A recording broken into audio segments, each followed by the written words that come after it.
இன்றைய வேத வசனம் யாக்கோபு 2:8. உன்னிடத்தில் நீ அன்பு கூறுகிறது போல பிறனிடத்திலும் அன்பு கூறுவாயாக என்று வேத வாக்கியம் சொல்லுகிற ராஜரீக பிரமாணத்தை நீங்கள் நிறைவேற்றினால் நன்மை செய்வீர்கள். ஒரு ஸ்கூலில் ஒரு டீச்சர், ஒரு நல்ல டீச்சர் இருந்தாங்க. அங்கே ஒரு ஏழை மாணவி, நன்றாக படிக்கிறவள், ஒவ்வொரு நாளும் வெறும் கால்களுடன் பள்ளிக்கு வருவதை பார்த்தார்கள். அவளுக்கு செருப்பு வாங்கி கொடுக்க முடிவு செய்தார்கள்.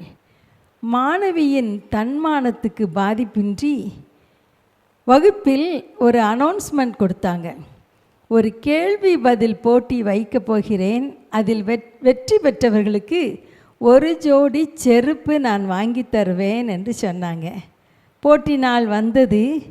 ஆனால் அன்றைக்கு 10க்கும் அதிகமானோர் 100க்கு 100 சரியான விடை எழுதிவிட்டார்கள். ஆசிரியைக்கு தர்ம சங்கடமாக இருந்தது. ஆனாலும் குலுக்கல் முறையில் பரிசுக்குரியவர்கள் தங்கள் பெயரை ஒரு பெட்டியில் கொண்டு வந்து போடும்படி அனைவருக்கும் சொன்னார்கள். எல்லாரும் உடனே தங்கள் பெயரை எழுதி பெட்டியில் கொண்டு வந்து போட்டுட்டாங்க. அதை எல்லாருக்கும் முன்பாக குலுக்கி ஆசிரியை ஒரு சீட்டை எடுத்தார்கள். என்ன ஆச்சரியம், அந்த ஏழை மாணவியின் பெயர் அதில் இருந்தது. எல்லாரும் கரங்களை தட்டினார்கள். அந்த மாணவி வந்து அந்த செருப்பை பெற்றுக்கொண்டாள்.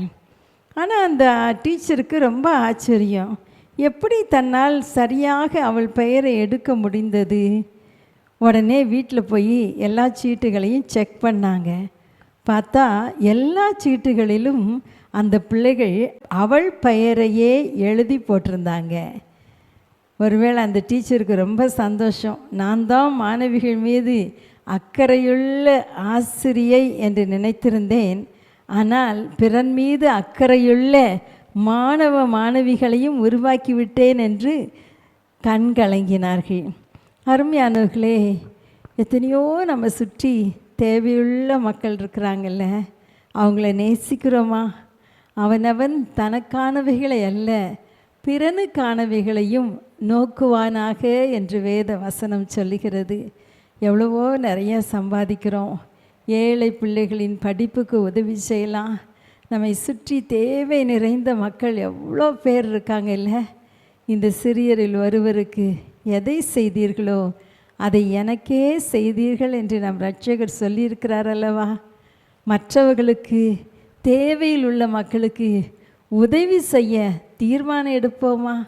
அன்பின் தகப்பனே, தர்மையான ஜெப நேரத்துக்காக நாங்கள் நன்றி செலுத்துகிறோம். ஆண்டவரே, அப்பா, உன்னை போல பிறனையும் நேசின்னு எங்களுக்கு கற்றுக் கொடுத்துருக்கீங்க. அப்பா, தேவையில் உள்ள மக்களை நேசித்து அவர்களுக்கு உதவி செய்கிற நல்ல இருதயத்தை எங்கள் ஒவ்வொருவருக்கும் தாங்கன்னு சொல்லி ஜெபிக்கிறேன். இயேசுவின் நாமத்தில் பிதாவே, ஆமேன், ஆமேன். அன்பே பிரதா